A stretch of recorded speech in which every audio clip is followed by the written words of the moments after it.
first season with the Tampa Bay Bucks. Desean Jackson, welcome to Undisputed. I know. How y'all doing? Good. Thanks for coming on, bro. Yes, sir. Thanks for having me. I'm not trying to suck up when I say this. I'm just going to state a fact that I have long believed.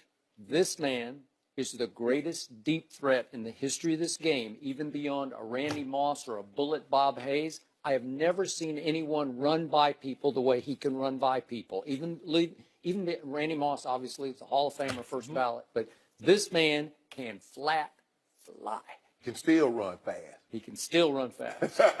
But he can really run fast in those Eagle days, which leads me to my first question. What were your emotions as you saw maybe some clips from the parade yesterday in Philly? Because I believe you left a little of your heart, if not a lot of your heart, in Philadelphia.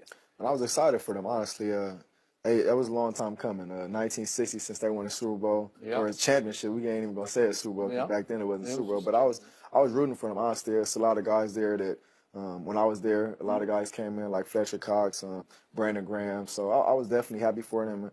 And I wanted to see somebody else win besides the Patriots. The Patriots, we all know Tom Brady's greatest of all times in my eyes. So I was ready for someone else to win that. I was happy for them. Did it hurt at all that you weren't able to be a part of it? Honestly, man, I'm not a hatred guy. You know, I'm happy for them. I didn't have no bad feelings, no bad taste in my mouth. I was really like 100% rooting for them. You know, so my friends were saying the Patriots gonna win. One of my boys loved the Patriots to death. So I'm like, nah, they gonna lose this one. So I really had a gut feeling they was gonna win. I'm definitely happy for them. But you did have some bad feelings about how you parted ways with that organization, Chip Kelly.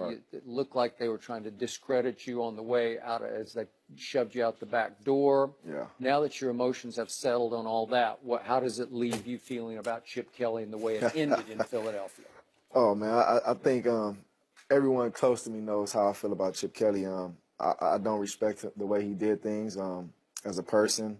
I don't really like him, but, you know, he had to do what he had to do. That was his job. But, you know, moving forward in my life and in my career, I just have a bad taste in my mouth towards him. I like what he did on the field as far as in 2013, his style of play and, you know, how he had us moving around, running fast and all that. But once the end of the season came and the way he did things, I mean, I don't feel like as a man he was real with me. He didn't tell me, like, you know, this is what it was or, you know, this is what we're going to do moving forward. You know, it was just I looked up and I was cut. So you think he had something to do with the report that was released that was negative about you? Possibility. You know, when you're figuring out a way to get rid of one of your best deep threats on your team, I mean, you have to kind of make up a story, or you gotta. It can't just be we're releasing our best receiver just for no reason. So I feel like them digging the story up. I mean, the story happened like 4 years ago, and it was a close friend that I grew up with that, you know, had some issues, but you know, it's a guy that I grew up with that had an issue, and you know, I'm not supposed to turn my back on him. You know, he ended up beating the case and everything. So it was just a lot of nonsense that was around it. I've never been in trouble, never been a felon, so all the stuff you're making up, I mean, the way I grew up, you going to fault me for the way I grew up? Even if he didn't have anything to do with the information coming out, you felt he should have supported you. Yeah, for sure. I mean, or if not support me, at least come tell me why. You know, have a conversation, call me, pick up the phone.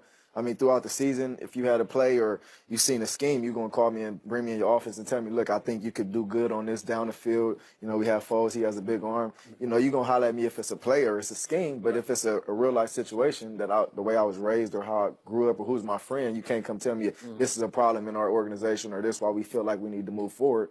You don't even come tell me that. So I just felt that was very personal for me, and I couldn't respect it. So the perception at the time was that Chip Kelly was trying to get rid of all the outspoken black stars, you and LaShawn and Macklin and others, but starting with you and LaShawn. As you look back now. But kept Riley Cooper. Kept Riley Cooper. Don't get me started on that. You know? Do you look back and say truth to that? I look back and say what we created in Philly around them times. I think we had a great team. We built a great camaraderie. You know, McCoy, me and him still talk to this day. It was a bitter taste in our mouth because we felt what we created there back in the young days. I mean, the Philadelphia Eagles back then with me, McCoy, Vic, Macklin. I mean, we had some dangerous weapons, and we felt like if we was to continue to be there, I mean, we would have been enjoying that parade with them guys. But I mean, like I said, it's not a bitter taste. You know, you move on, things happen in life. No racial undertones? No. I'm never that type of guy. Like I said, I just personally how I feel about him. I don't respect him, and you know, I can move forward. I ain't got to deal with him ever in my life, but what he did, I don't respect him for it. there's a quarterback that's going to be a free agent. You played with him a couple of years in Washington. Right. Kirk Cousins. Skip says he's a what'd you call him? Underconfident overachiever. Ooh. I'm not buying, but How good is Kirk, and how good can he be? Kirk Cousins, he's a great quarterback. I'm gonna have to give him the respect. great's a strong word now. I mean, look at the numbers.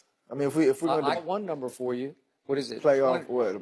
No, 25 and 31 as a starter, so he's 6 games under 500. I mean, winning. I understand that this league is based on a winning percentage as a quarterback and a starting quarterback in this league, so I can understand that. As far as the statistic stats, I mean, getting guys involved. I mean, it's obviously we're going to put winning on a quarterback, but you have to have the intangibles around. You have to put guys in place. Tom Brady has all these pieces. You could call it a scheme. You could call it players, whatever it is. But you have to put people around him to make him better. Now, will he distribute the ball to, when I was there, P.R. Garcon, Jordan Reed, Jamison Crowder, I can keep going on and on. I think he has the intangibles to be a franchise quarterback and to go win a championship. Now, he needs the pieces to the puzzle to be put in place, but I think definitely he deserves what he's done. He's put the stats out there, and as far as winning, I get that part. He's under 500 winning, but I think he can do everything he needs to do to win. And by the way, as you know, I'm a Cowboy fan. Oh, man, come on, man.